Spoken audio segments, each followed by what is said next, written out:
ejercicio sobre todo. Está bien.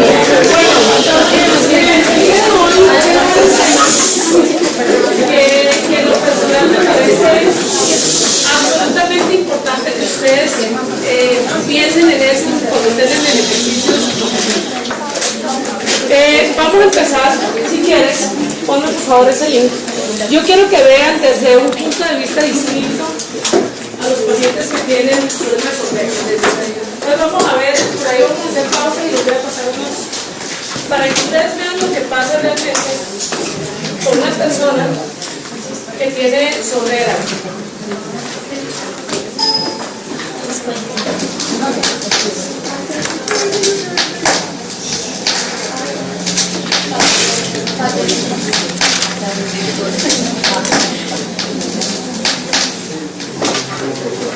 Bueno, contame un poco de vos, qué es lo que te gusta y qué no, cosas personales.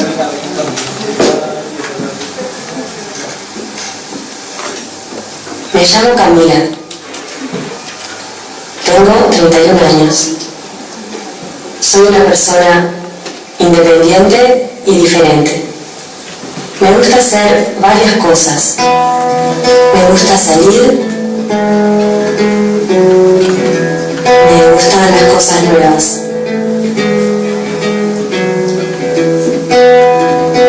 A veces las personas piensan que soy una antipática.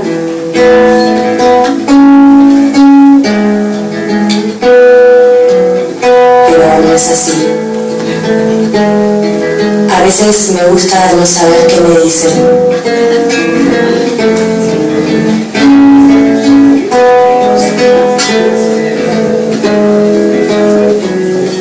También me encanta comer en paz.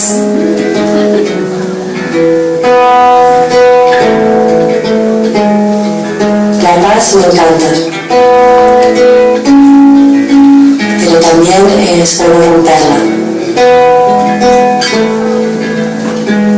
Con las visitas, con los amigos, cocinando.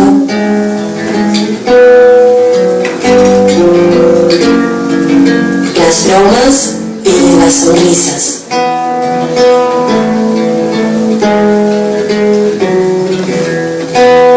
También me gusta ser yo la que le da consejos a mi madre.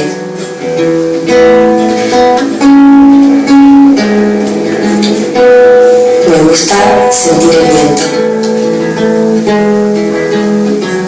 Sí, soy diferente. Diferente como todos somos diferentes.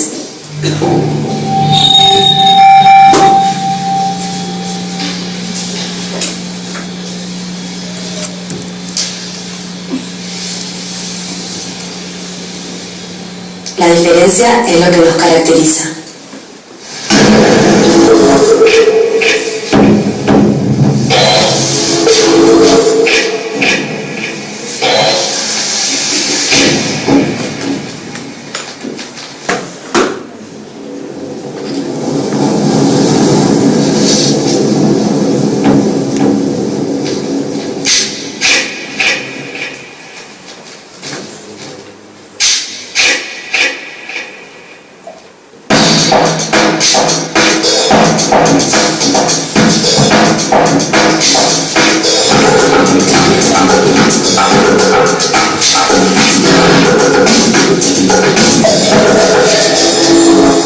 Puedo no escuchar,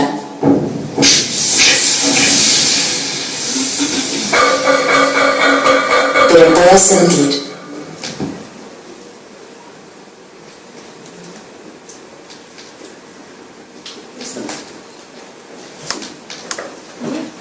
Bueno, lo que quiero decir, bueno, este video lo traje con la finalidad de que ustedes vean realmente lo que puede ocurrir con una persona que tiene sordera. Es decir, uno casi nunca se pone en los zapatos del que tiene sentado delante de su paciente. Esto es en general lo que le ocurre a una persona que tiene sordera. Es decir, es una persona que vive realmente bastante aislada del resto. Y ella dijo una cosa que es importante, que yo no quiero que se les olvide. Yo no les voy a dictar esta vez el tema de los exámenes audiológicos, pero eso que comentaba la paciente en ese video, de que el sonido se siente como una persona que tiene sordera es capaz de dedicarse a cosas como la música? ¿O cómo puede dedicarse a ser bailarina si no escucha música, verdad? Bueno, el cuerpo humano, una de las características que tiene para el vestíbulo de la cóclea es que la vibración es una forma de sonido también para él. Es una forma de estimular las vías auditivas. Y se van a dar cuenta conforme avancemos en la charla que tiene total razón. Por ese motivo, por esa capacidad que tiene el cuerpo, es capaz eso se aprovecha, digamos, en la rehabilitación auditiva, y ahorita lo vamos a ver. Quiero que veamos esto, que esto ya es un tema más médico. Quiero que pongan mucha atención. Quiero que vean, antes de esto, antes de que lo pases, quiero que vean esa cóclea. Quiero que vean en dónde está ubicado las frecuencias. Las frecuencias ustedes no las han visto. ¿Eso qué significa? Que el cuerpo es tan perfectamente bien hecho que hasta en estos detalles que parecen como tontos tienen todo que ver. ¿Saben ustedes que la conversación como la que tenemos nosotros, bueno, mi voz digamos que se sabe por el promedio, pero digamos que en general toda la conversación ocurre en todas las frecuencias que están en esta parte de la cóclea, en la parte externa? ¿Eso qué quiere decir? Que las frecuencias graves están en la parte están más protegidas en la cóclea, y a la cóclea le llegan primero todo lo que son las frecuencias agudas. ¿Eso qué quiere decir? Que cuando hay un trauma acústico, lo primero que se daña son las frecuencias agudas y no las graves. Eso que tiene importancia, que la conversación, la vida en general, se da más en frecuencias graves que en las agudas. Una persona puede tener sordera en frecuencias agudas y no darse cuenta. Se da cuenta cuando está en ambientes de ruido. ¿Sí?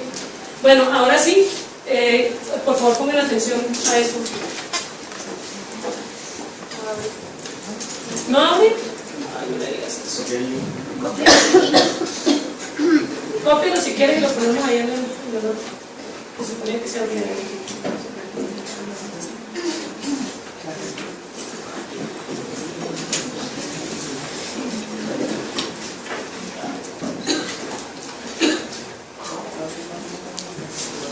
Los sonidos están activos constantemente, captan las ondas sonoras y las transforman en información que el cerebro es capaz de interpretar, como por ejemplo la música y el habla. El sonido es una onda de presión que puede vibrar tanto rápida como lentamente. Las vibraciones lentas producen sonidos graves, mientras que las vibraciones rápidas producen sonidos agudos.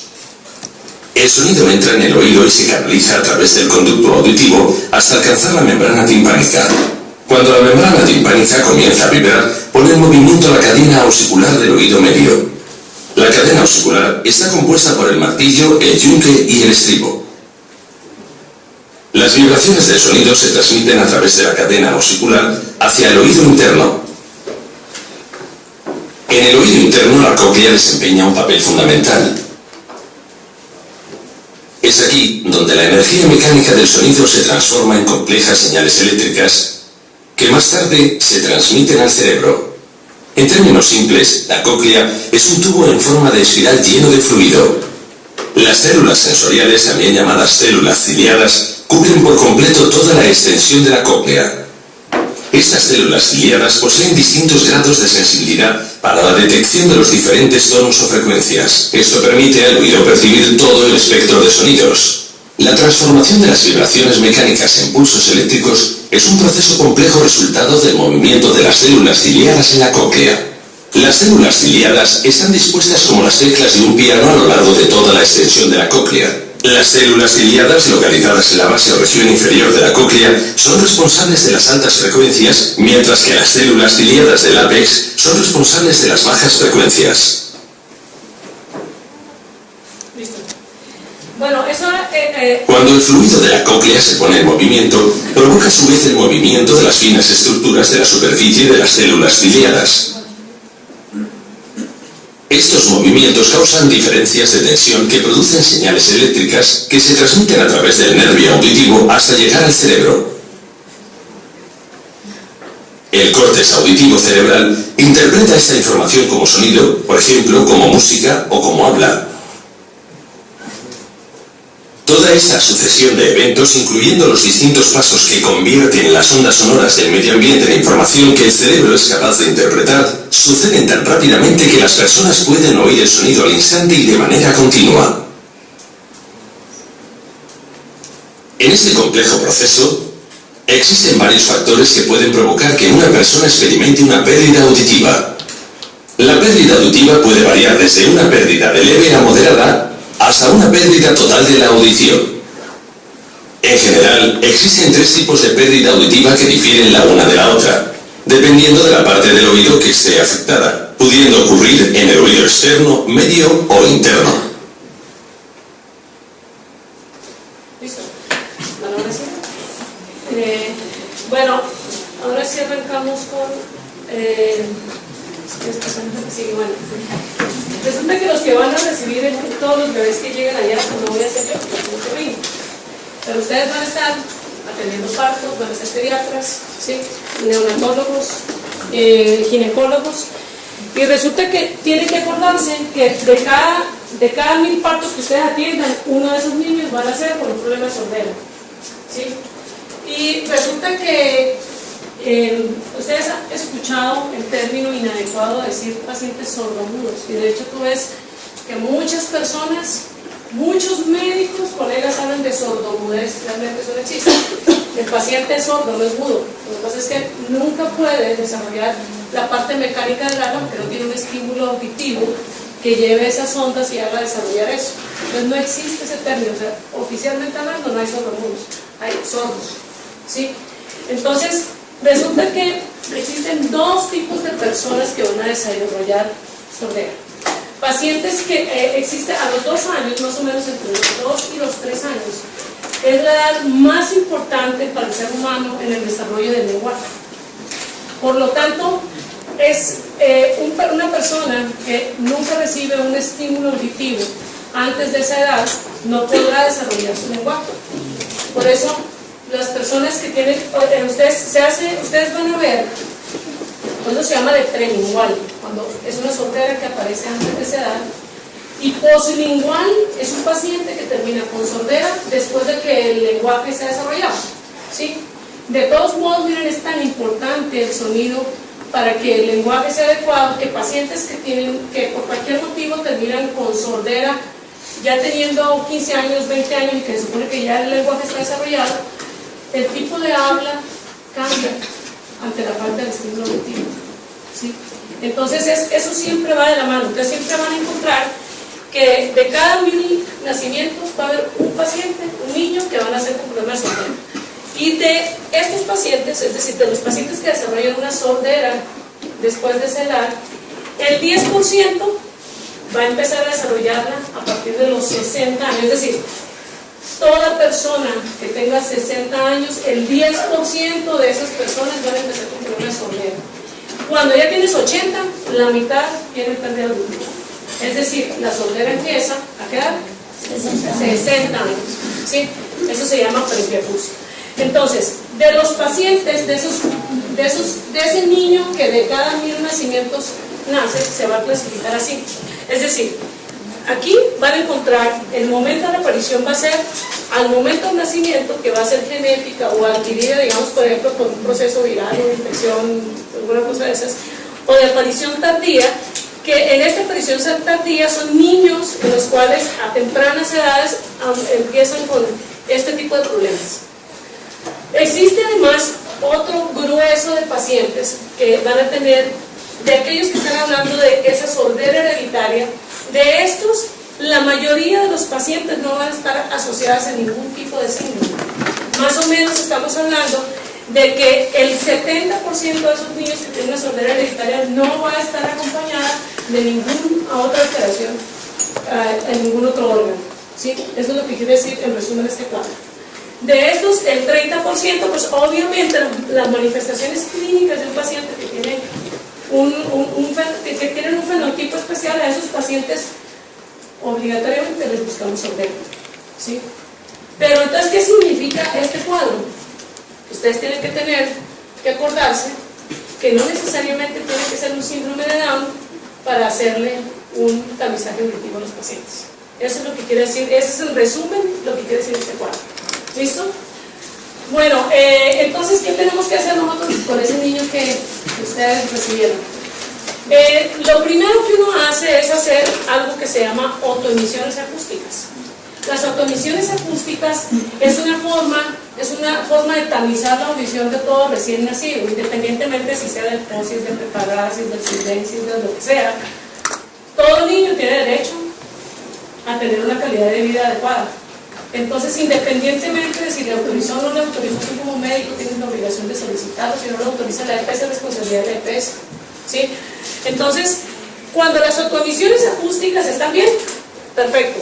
Es decir, significa que el niño, lo más seguro es que no tenga sordera. Si no pasa, es decir, si esas autoemisiones acústicas no están presentes en el niño, significa que es muy probable que tenga una sordera de por lo menos 30 decibeles. Eso es lo que quiere decir cuando las autoemisiones acústicas no pasan. Cuando esto sucede, tenemos que hacerle al paciente potenciales evocados auditivos del tallo cerebral. ¿Por qué entonces no iniciamos con potenciales? Porque los potenciales es un estudio costoso, es un estudio que no es sencillo de hacerse, y con un tamizaje normal, las autoemisiones que son de más fácil autorización, nos orienta bastante, y solamente a un determinado tipo de pacientes, en estos que no pasaron las autoemisiones, terminan solicitándose los potenciales, ¿sí? Y siempre tiene uno que estar haciendo vigilancia del paciente, que los potenciales no salieron bien o las autoemisiones acústicas no salieron bien. Hay que hacerle vigilancia y tienen que remitirlo al otorrino. No necesariamente significa que si unos potenciales están mal, el paciente esté sordo. Uno les hace vigilancia porque a veces lo que sucede es que es un sistema nervioso central que todavía no se ha madurado suficiente y las respuestas son inadecuadas, ¿sí? Entonces uno va haciéndole vigilancia a ese paciente. Bueno, eso yo no voy a ahondar mucho, solamente como quiero que nos pongamos de acuerdo sobre lo que hablamos. Eso lo van a ver con Dios en la próxima semana. Entonces, la clasificación de las sorderas de acuerdo a la pérdida auditiva se van a clasificar por audiometría. Ya estamos hablando de un paciente adulto o de un paciente de más de 3 años que puede contestar una audiometría. Entonces, ustedes ven, este es el estudio en el que ahorita todos los que están rotando ya lo han visto. Es un eje XY en el cual nosotros estamos evaluando aquí, ¿sí?, los decibeles, es decir, la intensidad del sonido contra el tipo de frecuencia, porque hablábamos ahorita sobre eso. Es decir, aquí son frecuencias graves, estas son frecuencias agudas, ¿sí?, y esta es la intensidad a la que estamos pasando nosotros el sonido. Entonces, de acuerdo a eso, si tiene una pérdida auditiva, pero esa pérdida, la audición normal es hasta 20. Acuérdense siempre que cuando nosotros hablamos de esto, siempre hablamos de promedios. Los promedios, ¿qué quiere decir? Que habrá personas que se considera como límite normal la audición hasta 20, pero hay personas que pueden escuchar en 10, en 5 y hasta en 0. Y es normal. No quiere decir que tengan hiperacusia, sino que esos pacientes salen como del promedio. ¿Listo? De 20 a 40 se considera una pérdida auditiva leve, de 40 a 60 moderada, de 60 a 80 severa y más de 80 profunda. ¿Listo? Bueno, ¿se acuerdan que habíamos hablado ahorita sobre, es decir, cuando nosotros estamos haciendo esta clasificación, esto lo van a ver con detalle, porque no se desesperen con Dios. Por favor, estudiense muy bien esto. Ojalá que le saquen mucho provecho a la clase con Dios, porque es bien importante que ustedes sepan sobre audiometría. Este semestre no me tocó darle a ustedes eso, y para mí es importantísimo, es una de las clases que más me gusta dar, porque me gusta que ustedes entiendan bien eso, pero este semestre no me tocó a mí. Entonces, por favor, pongan mucha atención a lo que les van a decir. Si pueden estudiar, pues es bien para ustedes. Entonces, cuando nosotros estamos evaluando esa pérdida auditiva, nosotros vamos a clasificar las sorderas en 3 tipos, como hablábamos en el video.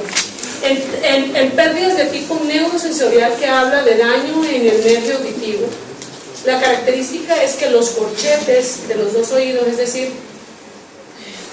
ya lo van a entender las personas que ven la audiometría, van juntos. Cuando va junto la evaluación de la vía ósea por la vía aérea, si van juntos es neurosensorial, Si están separados se habla de hipoacusia tipo conductivo y van a encontrar casos en los cuales es mixta. ¿En qué caso hablamos de tipo neurosensorial? Presbiacusias, traumas acústicos, crónicos o agudos. Ahorita con el estereopic